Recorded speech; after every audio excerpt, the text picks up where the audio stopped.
Tino, kasi meron hong utos ang Pangulong Bongbong Marcos sa susunod na buwan. Ang 60 days to, Arner. 2 months. 2 months. Wala muna hong importation ng Yan. bigas. Kasi kailangan daw muna nating pagalawin yung stock natin ng lokal.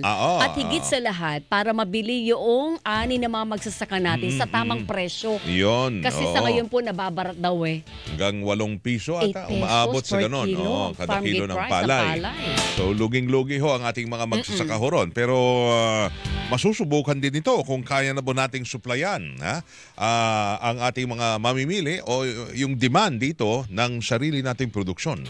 Ating alamin ang punto naman o side ng Philippine Rice Industry Stakeholders Movement. Ang lead convener ay kausapin natin. Yan. Tukayo mo, partner. Si Ma'am Rowena Sadicon. Ma'am Rowena, magandang umaga po sa inyo. Tatlong weng na tayo ngayon. Oo nga, triple weng sa double B. Magandang umaga, ma'am. Magandang umaga. Yes, na double B. Triple weng. Triple weng. Oo, Triple weng na ngayon. Thank you po. Salamat Thank you. sa oras. Oo. Paano nyo po tinatanggap itong 2 buwan o 60 days na suspension muna ng pag-i-import ng bigas? Baka marami ang hinahanap ay imported na bigas sa atin, mga mamimili. Ma'am. Tama doon. Una, yung ang desisyon ng Pangulo na ito ay napag-usapan noon. Nagkaroon kami ng meeting last Monday, last week, no? Na ito nga po ay maaaring ibigyan ng suspension, pero dalawang bagay yung mga kailangan nating intindihin. Ang ating mga farmers na talaga naman ito yung naging dahilan kung bakit siguro nagkaroon ng itong intention na to ng pag suspende ng Importation. Oo. Okay. Yung epekto nito sa atin, nagkakaroon ng doon sa supply chain. Siyempre pag nabawasan na yung imported rice, tataas naman ang ating lokal na bigas na sa ating magsasaka. Ina-expect natin na tumaas yung presyo. Actually ngayon pa lamang may epekto na siya eh. Tumaas na yung presyo ng palay. Yung sinasabi naman na 7 to 8, siguro tingnan natin yung quality dito. Hindi naman ito, yun yung pinagdidebatihan din namin at gusto rin namin paalam doon sa iba na yung presyo ng 7 to 8 na presyo ay ito ay hindi fit for human consumption. Ito na yung para sa mga itik, na hindi maganda yung quality, no? Dumapa yung mga palay natin. Actually, yung mga ginagawa nga daw nila dito sa Nueva Ecija, sa halip na gumapas, ipapalusong na lang yung mga itik para kainin yung mga palay na to. So yung epekto ay tataas yung presyo ng palay sa ating mga magsasaka. Tataas siya ng mga 1 to 2 pesos, no? Pagkatapos yun din namang sa epekto naman ng imported rice, merong agam-agam din ng ating mga importers kasi may epekto rin to, no? Kailangan kasing balansehin natin parehas na side, no? Yung mga importers dahil nga hindi po ito naman talaga parang biglaan itong desisyon na ito. Papaano naman daw yung mga importers na nagbigay na ng kanilang mga nagbigay ng kanilang mga bayad, Bayad. Yung bayad ng kanila sa application nila sa SPSIC. Opo. So, yun yung mga ang natin magkaroon ng market volatility, price inflation, at saka doon sa disruption ng supply. Ma'am, Pero linawin ko lang po yung 1 peso to 2 pesos na dagdag sa presyo ng palay, ito po ay sa farm gate price. yes, sa farm. Okay. So magta-translate din ba ito ng 1 to 2 pesos na dagdag do sa presyo naman pagdating sa retail sa mga palengke na po? Oo, most likely ganun din. 1 to 2 pesos din. Depende sa klase ng bigas. Pero may sinasabi kayo, ma'am, yung 7 piso hanggang 8 piso na palay ay hindi for human consumption, kanyo? Yes, oo. Kasi ito, yung mga ano na 'to, yung mga, pangit na, Mm, mga mm. maiitim, Mm, mm. Mm. hindi na 'to puwedeng gilingin, madurog na. So, Oo, oo. parang hindi na 'to tinatanggap Okay. dun sa regular Kasi ano. sinasabi gano'n nga kababa ang bilihan, eh, Oo. So, hindi 'di ba? tamang sabihin na binabarat Binabarat, ng oo. masyado yung ating Uy, mga magsasaka. yun yung nagiging ano sa'min parang, nalulungkot kami na Hmm, gano'n yung, laging nababalita 'no. Mm. Pero kami sa amin kasi ang bili namin nasa ₱14 to hmm, 15 Mhm. na lalo na dito sa Nueva Ecija na, pinangunahan nga ng governor's, office 'no. Mm. mm. Sila yung bili ng, ₱15. Depende naman po kasi yan sa itsura ng palay. Opo. Opo. Ang naging, obserbasyon po namin nitong panahon na 'to na nagkaroon ng double dry na tinatawag nila sa NIA, ito yung, tuloy-tuloy 'di po ba dapat, Marso, April, May, June ang ating, ang ani. Ang nangyari or March, April, May depende 'no, nagkaroon sila ng tuloy-tuloy dahil nga po dun sa, patubig, tuloy-tuloy na patubig, naengganyo po yung ating mga magsasaka na Mm. magkaroon ng, pangalawang cropping instead na September, October pa ang susunod. Kaya lang sa amin po ang napapansin namin, na dumadating na, palay, mahina ang recovery, Mhm. maitim.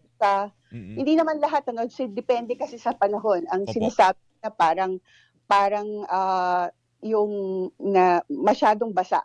Oo, So, oo.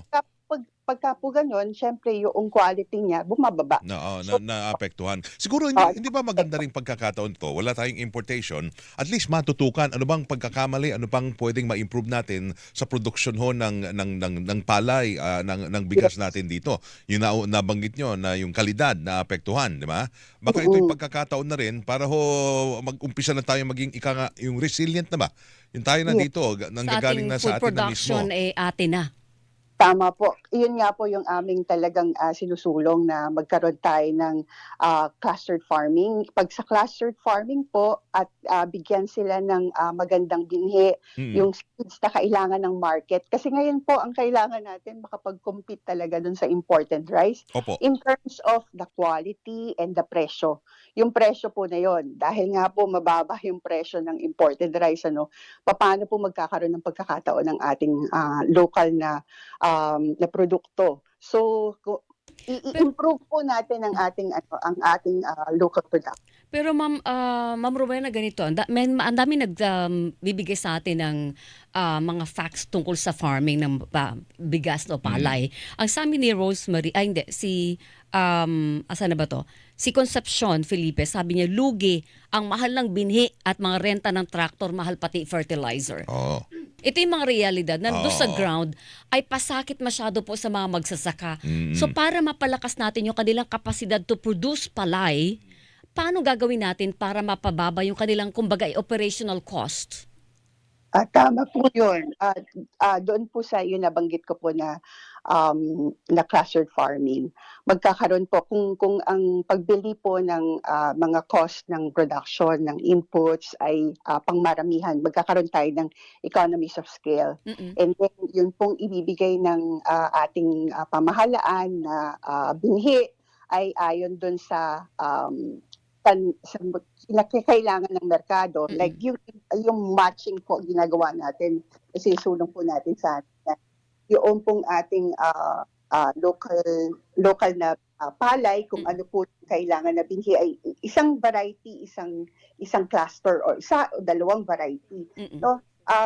Bigyan po sila ng post-harvest facilities, Mm. napakaimportante po 'to sa kanila para po, dun sa pagpapatuyo ng palay, yung circulating dryer at saka po yung mga, warehouses and logistics. Mhm. Pagka po binigyan sila nito kasi, nabibigyan naman na po sila ng mga sa production, eh, pero dito po nagkakaroon ng problema sa post-harvest. Post-harvest, Totoo oo. 'yan. Mm. Kapag Eh, yung, nakatayo yan, yoong, palay nila pero pagka hindi nila napatuyo ng, agad-agaran nagkakaroon po ng epekto dun sa quality. So kapagka po, nag-exceed pa ng mga isang gabi o merong quality issues. So nagkakaroon po siya ng ang tinatawag namin na kala.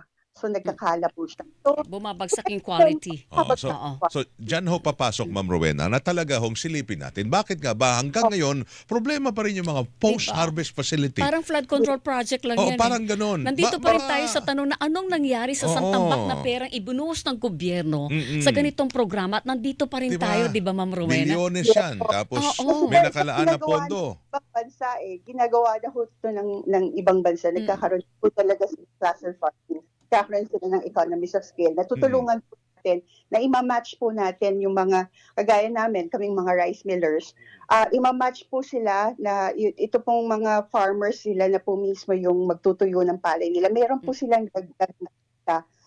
Instead na ibenta nila lamang ng fresh, mas meron silang premium na mga 2 piso, 5 piso, depende sa diskarte nila, pero sa halip po na pumunta sa traders lamang. Actually, ginagawa na po ito ng mga ibang mga kooperatiba dito sa ating bansa. Opo. We just hope na mas lumawak pa po yung mga ganitong ginagawa. At pag ito po ay meron na ho dito, hindi na ho kailangan pag-import pa, no? Tsaka yung lahat ho ba ng klase ng bigas na ini-import ngayon, kaya ba nating ma-produce yun dito? Kayang-kaya naman ho. Actually, kung ang problema lang po natin dito, supply, kagaya po nung yung mga premium na klase, yung 218 po natin at saka 160. Kung po ay mas marami na maaani natin, kaya po natin labanan. Kung kami mismo sa amin, nag-produce po kami noon, kinumpare po namin yung giling na yan, natutuwa po kami kasi kaya natin. Oo. Ma'am, yung Ang kanina problema namin ay supply, yung sustainability of that supply. totoo yan. Ma'am, kanina nabanggit niyo po na 1 to 2 pesos yung pwedeng nararamdaman na natin na ibinababa ng presyo, di ba, Weng? Mula nung i-anunsyo yung 2-month suspension ng importation ng bigas. Pwede pa bang tumaas ito kapag naramdaman na natin yung full effect nung 2 buwan na suspension ng importation? Maaari naman po siguro kung halimbawa nga, again, going back to the post-harvest. Sa ngayon, yung mga nakita nga namin, yung nabanggit ko kanina, hindi maganda ang kalidad. So, most likely naman po, kung sakali naman po na maganda yung pagkakatuyo niya, maganda yung quality niya, hindi po siya one variety siya. Kasi ang nagiging problema natin dito, at pag dumating sa amin, rumble na. Oo. Ibig sabihin, rumble. Sama-sama na yan. Hindi na sama-sama yung so yung quality niya, yung impression ay i-epekto rin po yung katuyo. Okay. Quality. Yes. Okay. Habol lang ako panghuli. Ano bang pinakasikat ho na lokal na bigas? Ang mabenta yung dito, lokal, dito sa atin galing? Yun pong nabanggit natin na 218, 160. Pero may mga hybrid naman po. Hindi na lang po ako magbabanggit Opo. Pero pinakasikat, pero pinakamura. Pinakamura. Ako magbabanggit ng brand. Pero ito po yung mga well-milled rice or naririnig natin sa ay yung mga sinandome, o dinorado. Ito po kasi mga call name. Pero ito po yung mga variety. Napakadami po nating variety. So, hirap po saduhin na hirap po. Pero may mga local na hybrid rice naman po tayo. Meron po tayo mga inbred. For yung mga inbred po na for O2, mga ganyan. Pero siya po yun para sa ating mamimili, yun po yung mga well-milled rice. Yun. Sige. Walang imported muna ng 2 buwan, ha? Totoo Yun. yan. Dagkilikin ang ating sarili, ha? Kung imported kasi meron pa Meron naman. pang stock. Meron pa. Meron pa. Gano'n ba kalaki yung imported na inventaryo natin, ma'am? Parang bahang-baha na tayo ng imported rice. O kaya ba yan? 2 months? Baha pa rin. 2 months, siguro naman po, kaya naman po sigurong marami naman dumating, no? Ito naman po ay pinag-aralan ng ating pamahalaan. Tiningnan naman din po nila yung inventories niyan. Dumadating naman din po. Pero ang kailangan lang sigurong sa amin from our end is gusto naming malinawan lang din sa operational guidelines ng kung ano ba, tapos at the same time malinawan ano nga ba yung September 1 na pagpasok. Yung September 1 ba na yon, talagang wala nang papasok o papaano mga pending na mga applications nga. Oh, okay, okay. Yun ang kunan niyo ho ng kwan. Usapan, and hopefully that we can again discuss about it with the secretary, kasi nung time po na pag-meeting siya ay nagkataon naman po nandun po siya sa India. Hopefully that we can discuss more about this para po may linaw. Tama, tama. Maganda yan. Magandang punto para at least guided ho kayo, mga importer natin. Salamat, Ma'am Rowena. Ma'am Thank Rowena, you po good morning. sa oras. Maraming salamat po. Good sa luck po, ma'am. Thank you. Thank you, po. ma'am. Yan, si Ma'am Rowena Sadicon, ang lead convener ng Philippine Rice Industry and Stakeholders Movement, mga kapuso. Hilingan, walang pinopro.